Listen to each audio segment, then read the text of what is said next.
Hey, what's up? What's up? What's up? I ain't gonna go long today, but I'm definitely coming strong. So, what I would strongly suggest you do is buckle up, pay attention, and let's go. This is something that I need to talk about because, quite honestly, it almost annihilated my business in terms of growth because I did not recognize it. And the lack of recognition in this one particular area will mess you over if you are an entrepreneur. Here's the thing: if you are a minority entrepreneur, if you are a female entrepreneur, or if you are an entrepreneur that is out of privilege, meaning that your dad didn't give you $1 million to start your empire, then you're probably dealing with this and you probably don't even recognize it. If you've ever had to scrap, scrape, bust your ass, move up, figure shit out, fuck around and find out, if you've ever had to do any of that in order to get a little bit further ahead, in order to have a tiny little leapfrog jump, then I guarantee you are struggling with this one particular thing in your business. And this one struggle could literally annihilate and stunt your business growth. I mean, in a massive way. My name is Donna St. Louis. I am co-founder of firesavvy.net. We work with successful entrepreneurs who are already crushing it in their business. And what they really want to know how to do is add a new stream of revenue, a new conversion event that will literally add a high ticket, long-term, monthly recurring revenue. They're looking at how to make income production really work for them at a massive level. I am an expert in income production. My co-founder, Chanel Evans, is an expert in implementation of best practices from an income production perspective. And we really help people. We don't just say 10X. We really do help people 5X and 10X their business without going absolutely crazy broke. So listen, one of the things that I recognized was, especially, Chanel and I were sitting in this meeting recently with some coaches, business coaches. And the business coach who was running things was doing this exercise. And the whole point is to get us to think just bigger, like think in a much, much bigger way. So we're sitting here doing this exercise. And the question that they ask us is, I want you to write down, outside of failure, what scares you in your business? What is the next thing that's coming and it absolutely terrifies you to do it in business? And so I'm sitting there with my piece of paper and I got nothing. And I'm watching all of these people around me frantically write, like, oh my, and I mean, they're writing, what if I can't get in the room? What if they don't accept me? What if they don't like me? What if, and they have all these what ifs, and all these what ifs are these external factors. And I'm sitting here going, I got nothing. What the hell is wrong with me? That there's nothing that's scaring me. Holy shit. And I'm being told, like, if you don't have anything that scares you, you're not going to be able to grow your business. And I'm like, I'm not even scared of the fact that I don't have anything that scares me. What the hell?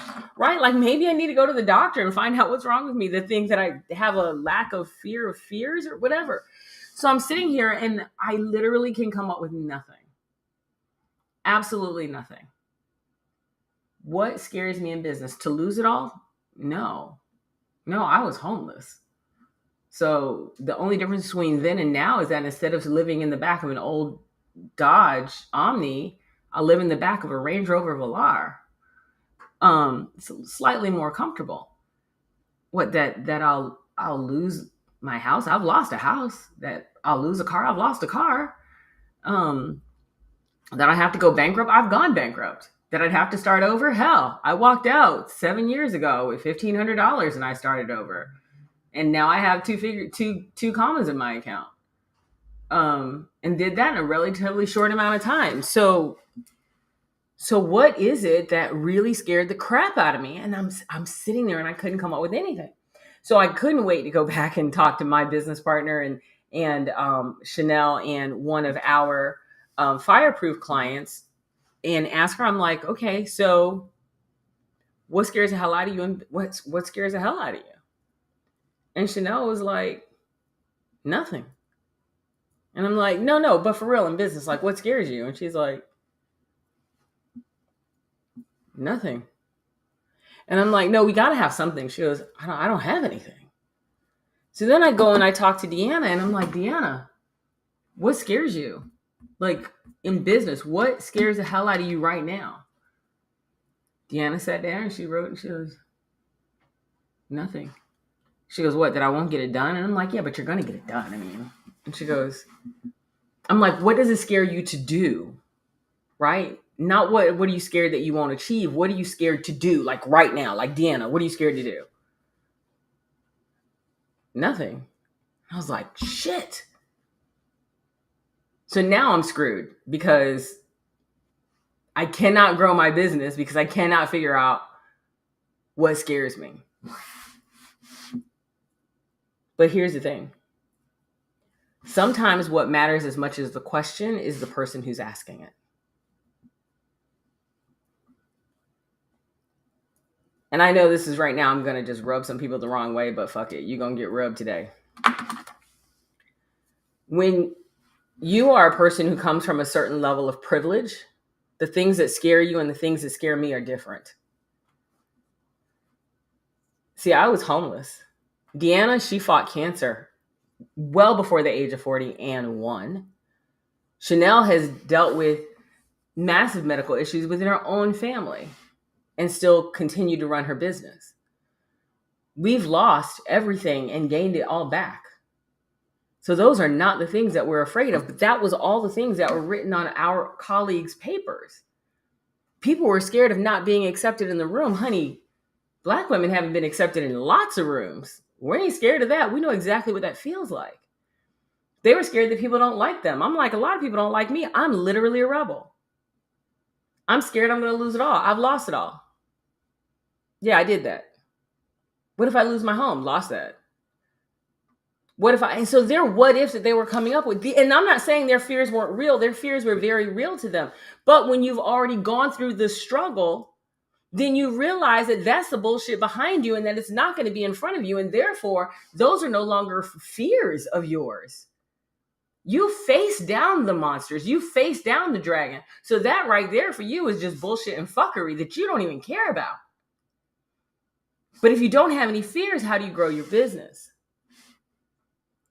It's not just the question, it's who is asking it. See, the person who is asking it had those very real fears of what if I lose everything? What if I end up living in my car? What if I am homeless? What if my bank account goes to zero? What if I risk it all and bet wrong? Those were very real fears for the person asking the question, but the person asking the question had not been quite through the hurdles that myself, Chanel, Deanna, and I could just go down the list, Carmela, Kelly, Renee, and Leslie, and all the business owners that I've worked through have gone through. They hadn't gone through some of the things that Michael had gone through. They hadn't gone through some of the things that Joe or Tony had gone through, right? Those people had gone through these trials already. And so the fears that people were writing on their papers to us seemed very surface. And so we had a very hard time coming up with a list of our own fears because we were trying to box our fears in their lives. So what do you do? What do you do with that when at the end of the day, you cannot come up with a fear? You have to do this because not coming up with a fear will keep you from taking big, courageous steps. There's nothing for you to be courageous against. And someone asked me, they're like, so you're telling me right now that you would take $100,000 out of your account and invest it in your business? And I'm like, I've done that already. Yeah, but would you do that to the point where you only left like maybe $5,000 in there? Yeah, I've done that already. Yeah, but what if, and everything they came up with, I was like, yeah, but I did that already. I've done it and won, and I've done it and lost. So what do you do? What do you do when you look at the list of fears that you're supposed to have and you find yourself lacking? It's hard to have a shit ton of courage when you don't have a whole lot of things to be afraid of. Now you got a bunch of confidence, but nothing to chase. So this is what you do. You start recognizing that the dream client that you're choosing to work with probably isn't big enough. You're probably not chasing a big enough goal. Your goal is probably too small. And instead of chasing fears, you start managing and chasing bigger metrics. You start asking yourself different questions. I know I can do that. See, that's the thing. Everything that Chanel, myself, Deanna, in fact, all of my clients have put on the table, we put on the list all the things that were possible to achieve. And then we took that achievement and we said, okay, let's make it bigger. And then we came up with a plan to achieve it. And then people are on plan. Okay, but this is supposed to be the big achievement. And it wasn't scary. It was, we're just going to do it. Shit. So how do you stretch yourself when you feel almost unstretchable?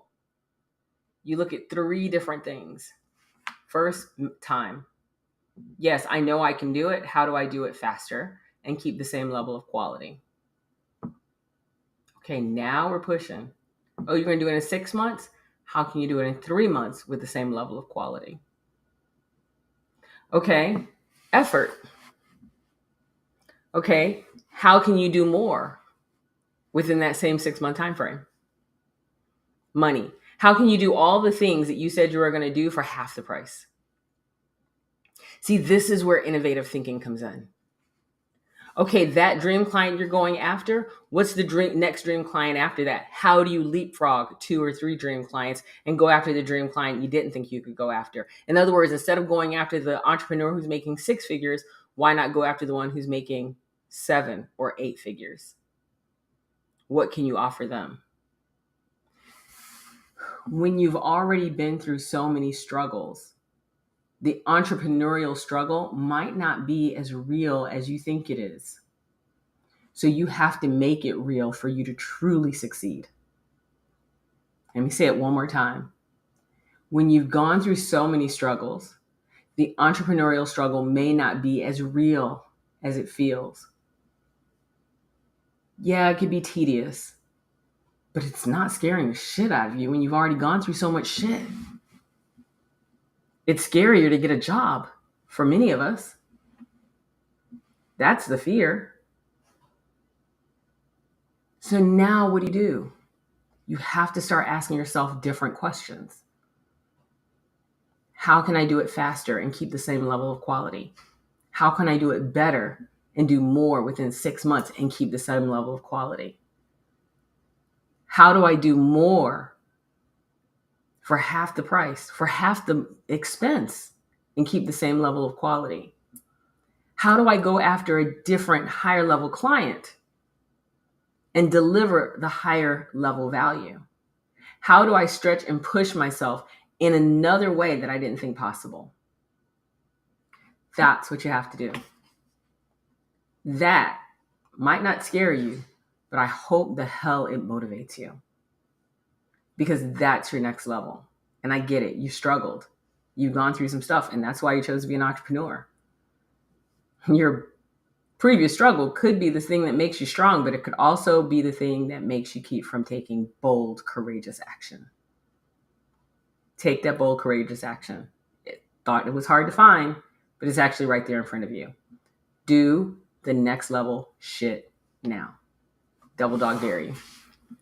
Anyway, that's all I got for you today. If you want to know more about Fire Savvy, if you want to know how to add new streams of income to your business, if you're really looking to 5x or 10x your business, and if you want to know how to maximize your current income production stream, all you got to do is check out firesavvy.net.